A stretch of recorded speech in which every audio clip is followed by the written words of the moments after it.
All right, let's get into it. Behind all the headlines you're seeing about the war in Ukraine, there's reportedly a secret plan being drafted. And this isn't just any plan. It could totally reshape the security of all of Europe. So today, we're going to unpack what's supposedly in it, who's behind it, and why it's making waves from Washington all the way to Moscow. So what's the big mystery here? Well, the central claim is that a secret framework is being discussed right now between people linked to Donald Trump and Russian officials. And the goal? To finally end the war in Ukraine. But what exactly is being proposed? So the first real details about this started trickling out from a report by Axios. And it describes this confidential effort that goes way, way beyond a simple ceasefire. We're talking about something that aims to fundamentally change the security landscape for the entire continent. And look, according to the report, this is not just some back-of-the-napkin idea. We're talking about a detailed 28-point framework. Think of it like a comprehensive roadmap, designed not just for peace, but for some kind of long-term stability. This whole framework is apparently built on 4 key pillars. It kicks off with the most immediate issue, right? The peace terms for Ukraine. But then it zooms way out to tackle the really big questions. What kind of security guarantees are we talking about? How is Europe's security going to be structured for the long haul? And what will the relationship between the US, Russia, and Ukraine even look like after all this? Now, this quote, which comes from the source material, really gets to the core thinking behind the plan. The argument being made is that Europe's current security setup is just fundamentally broken. It created insiders and outsiders, and that division, at least according to this viewpoint, is what eventually led us to where we are today. But the ambition here, what's being reported, goes so much further than just stopping the fighting. The real goal is to try and prevent the next crisis before it even has a chance to start. Yeah, according to Russia's special envoy Kirill Dmitriev, who was cited in the source, the ultimate objective is nothing short of a full reset.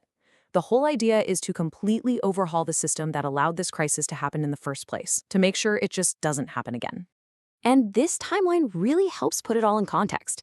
You see, Russia's recent military gains seem to have lit a fire under Washington, creating a new sense of urgency. We're seeing these high-level meetings get scheduled and then suddenly postponed, and the possibility of a big Trump-Putin summit is just hanging in the balance. And it's all apparently depending on whether this framework becomes a real concrete plan. Okay, but here's where the story takes a really sharp turn. Just as this idea of a comprehensive peace plan starts to surface, the situation on the ground escalates, and it escalates dramatically. And that, of course, complicates any potential path to a diplomatic solution. And this right here is the core tension. On one hand, you've got this detailed plan for peace that's reportedly being discussed, and then on the other hand, you have a major military escalation. For the very first time, Ukraine uses long-range American missiles to hit targets deep inside Russian territory. So we have to ask, right, is the timing of that just a coincidence, or is it something more deliberate? The source material points out this pattern. It seems like every time peace talks start to get some real momentum, a big escalation happens right on cue.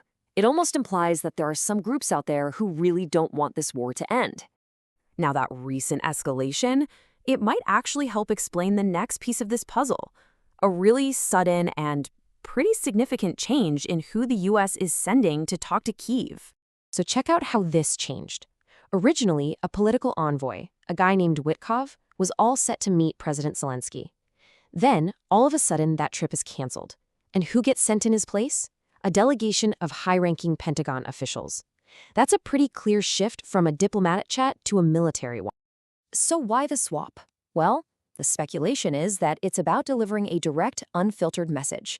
The thinking is that military officials can roll out the maps, talk about the realities on the battlefield, and give a serious reality check about the limits of American military support, in a way a political envoy maybe can't. And finally, we have to remember, none of this is happening in a vacuum.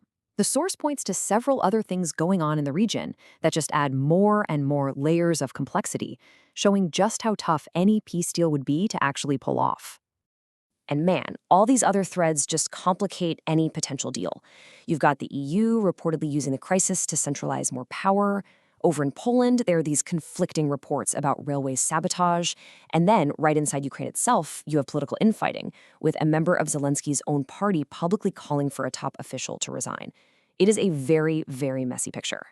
So, when you put all these pieces on the board, the whispers of a secret peace plan, a military escalation that feels just a little too perfectly timed, a big pivot in U.S. strategy, and this whole backdrop of regional power plays. It leaves us with this.